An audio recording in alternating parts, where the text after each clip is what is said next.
These cops are right here. Bro, there's a shooting at the school, and these cops are telling everybody to leave, dude. While everybody's here trying to pick up their kids. New details continue to emerge about the shooting at Robb Elementary School in Uvalde, Texas. The incident on May 24th left 21 dead and 17 wounded. Authorities gave differing accounts of what happened, raising questions about how law enforcement responded as the rampage continued for 77 minutes.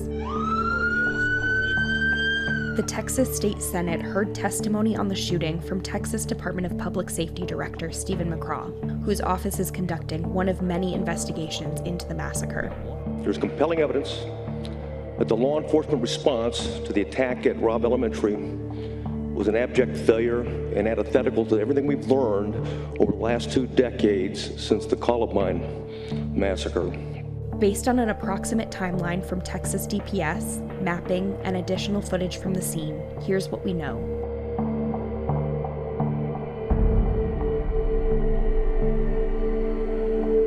Shortly after 11 a.m. on May 24th, 18-year-old Salvador Ramos allegedly shot his 66-year-old grandmother in the face at their home. At 11:28, the gunman crashed into a ravine near Robb Elementary. A teacher outside witnessed the crash and went inside to get her phone. Ramos then allegedly exited the car and opened fire on 2 people outside the funeral home across the street. Neither was injured, according to McCraw. At 11:29, the teacher went back outside and called 911 to report the crash. While speaking to the dispatcher, she saw a man approaching the school with a gun. She ran inside and closed the door behind her, thinking it would lock automatically, the teacher's lawyer told ABC News. That door is supposed to always be locked. She runs into a classroom right to her right. And that's when she starts to hear pop, pop, pop, pop, pop, pop, pop, pop, pop, just really fast.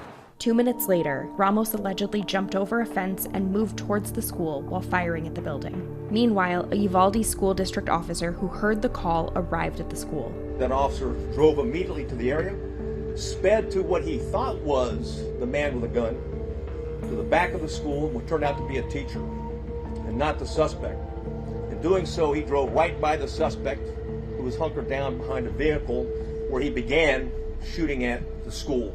Soon after, Ramos entered the school through the same door on the building's northwest side, which was closed but unlocked, according to Texas DPS, who confirmed the account from the teacher's attorney.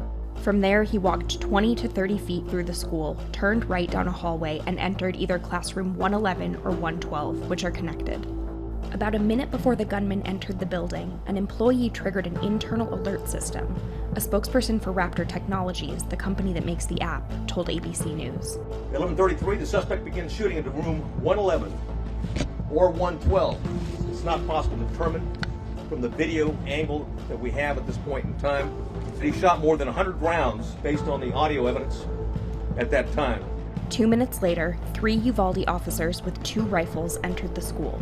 They were followed by more officers, including Uvalde School District Police Chief Arredondo, while other officers surrounded the building, according to McCraw. The 3 initial police officers that arrived went directly to the door, and 2 received grazing wounds at that time from the suspect. Minutes later, Chief Arredondo called dispatch on a cell phone, saying, "I need a lot of firepower, so I need this building surrounded." At 11:52, officers brought a ballistic shield into the school through the west door, and people began to gather outside the school. Meanwhile, a special agent from the Texas Department of Public Safety was captured on body cam footage, saying that if there's kids in there, we need to go in there. And an unknown officer replied, "Whoever is in charge will determine that." At 11:58, some students were seen exiting through the windows. Somebody jump out of the window. Oh, the kids. They're getting the kids out. I'm ready. I have to. At 12:03, more officers entered the school with a ballistic shield and met in the hallway, bringing the total number of law enforcement in the building up to 19. In an image obtained by the Texas Tribune, officers are seen at 12:04 in the hallway with 2 shields. While this happened, someone made an 83-second 911 call from inside room 112. The same person called back less than 10 minutes later, reporting that multiple people were dead, McCraw said. You have a child online. Room 12. Are we able to Is there anybody inside of the building at this? Charlie is advising he is in the room full of victims at this moment.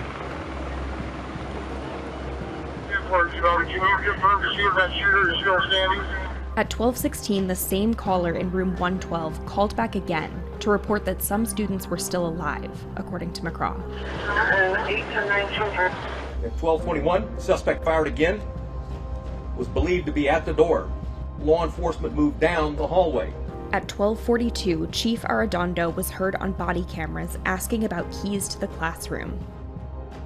DPS later said that the room was not locked.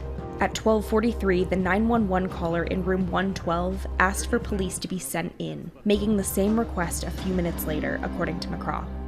At 12:50 p.m., the gunman was killed in room 111. 1 hour, 14 minutes, and 8 seconds. That's how long the children waited and the teachers waited in rooms 111 to be rescued. And while they waited, the on-scene commander waited for a radio and rifles. Then he waited for shields. Then he waited for SWAT.